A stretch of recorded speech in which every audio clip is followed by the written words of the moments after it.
नमस्कार। दो रास्ते जीवन के अलग अलग आपको ये सोचने पे मजबूर कर देंगे किस पथ पे आपको चलना है। बात करते हैं गोवर्धन परिक्रमा की। बहुत सारे लोग वहां पर बैठे हैं परमात्मा के इंतजार में कि बिहारी जी उनके पास आएंगे, या भगवान कृष्ण और राधा की माला को वो जपते हुए कंटिन्यू वहां बैठे हैं, इस उम्मीद में कि कभी तो उनके दर्शन होंगे, चाहे स्वप्न में ही सही। ये सोचना गलत नहीं है, क्योंकि आपने अगर अपने मन में कोई धारणा बना ली, परमात्मा को पाने की कोई इच्छा बना ली, तो ये सर्वोत्तम इच्छा है। लेकिन कुछ रास्ते ऐसे होते हैं जो हमें सोचने पे मजबूर कर दें कि वो सही है या गलत। हम लोग गोवर्धन परिक्रमा हमेशा करते रहे हैं। मैं हमेशा गोवर्धन परिक्रमा को देखा है मैंने, और उसमें मैं गई भी हूं। उस पूरे परिक्रमा पथ पे ना बहुत से लोग बैठे होते हैं।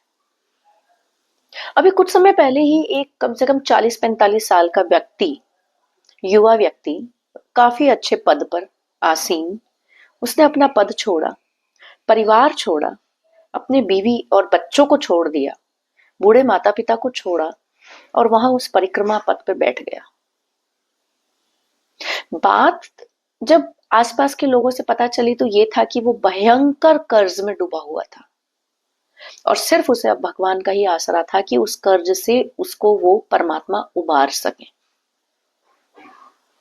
ये सोच गलत नहीं है। परमात्मा आपको रास्ते दिखा सकते हैं। वो कृष्ण भक्ति में, भगवान कृष्ण की भक्ति में इतना लीन हो गया और ये सोचता रहा कि कोई तो परमात्मा मुझे रास्ता देगा, मैं यहां उन्हीं के दरबार पर बैठा हूं। मुझे ये बात थोड़ी सी समझ नहीं आई, या यूं कहो कि हजम नहीं हुई, कि आप जिसकी भक्ति करने चले हो वो भगवान कृष्ण है, जिन्होंने गीता में अर्जुन जैसे एक ऐसे व्यक्ति के, जो एकदम, जिसने युद्ध ना करने की ठान ली, उससे उन्होंने युद्ध करवा डाला।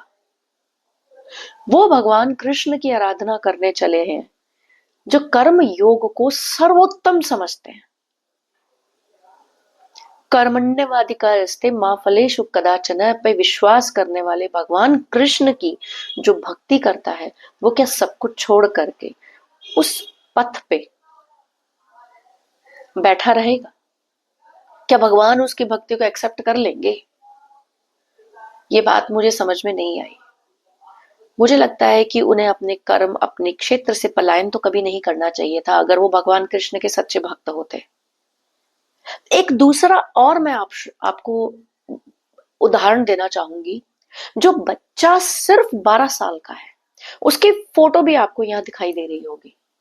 ये 12 साल का बच्चा,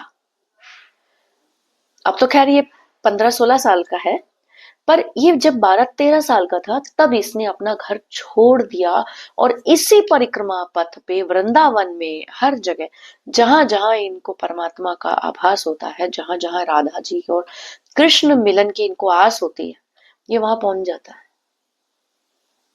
आप भी इसका वीडियो देख सकते हैं, आप भी इस बच्चे को सर्च कर सकते हैं।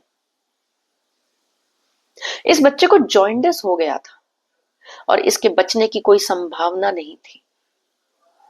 ये 15 साल बाद अपने पेरेंट्स का इकलौती संतान हुई है।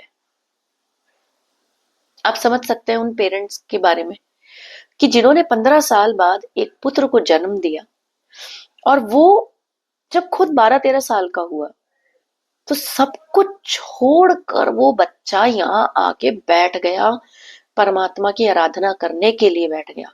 दो मार्ग, मैंने आपको बोला था शुरू ही, इस वीडियो की स्टार्टिंग में मैंने आपसे कहा था कि दो मार्ग हैं, दो उदाहरण हैं, जिनसे आप जज कीजिएगा कि कौन सा उदाहरण पूर्व जन्मों के प्रारब्धों से प्रकट हुआ और कौन सा इस जन्म के कर्मों की वजह से प्रकट हुआ, और कौन सा उत्तम साधन है। उस बच्चे ने अपना सर्वस्व छोड़ दिया, अपने पेरेंट्स तक को छोड़ दिया, यहाँ तक कि उनके माता पिता, वो बच्चा कोमा में जाने वाला था, ये मैंने बात आपको बतानी बीच में रह गई। वो उसको जॉइंटिस हुआ था बहुत ऊंचे लेवल का। जब उसको चंडीगढ़ पेरेंट्स लेके गए डॉक्टर के पास, तो उन्होंने कहा था कि इसके बचने की संभावना नहीं है, ये कोमा में जा सकता है। बच भी गया तो पैरालाइज हो जाएगा या कुछ भी इसकी लाइफ में इसके लिए इम्पॉसिबल है और आगे इसका फ्यूचर।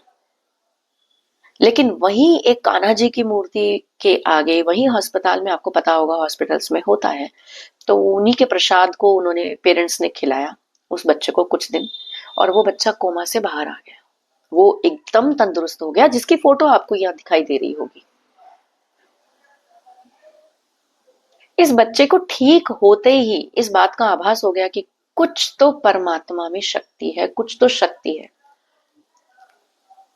आप खुद सोचिएगा, खुद विचार कीजिएगा, क्या पलायन कोई रास्ता है या फिर कोई ऐसी घटना जिसने उस बच्चे का जीवन बदल दिया, जिसने उसको संत बनने पर मजबूर कर दिया?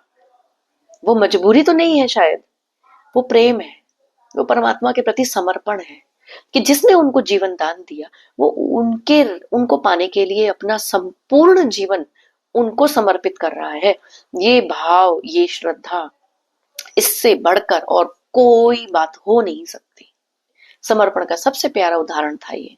मुझे अच्छा लगा, मैंने सुना था कहीं, और जो दोनों एग्जाम्पल्स मैंने देखे अपने आसपास के ही, तो मैंने आपसे शेयर किया। Thank you so much for listening my videos. Bye bye.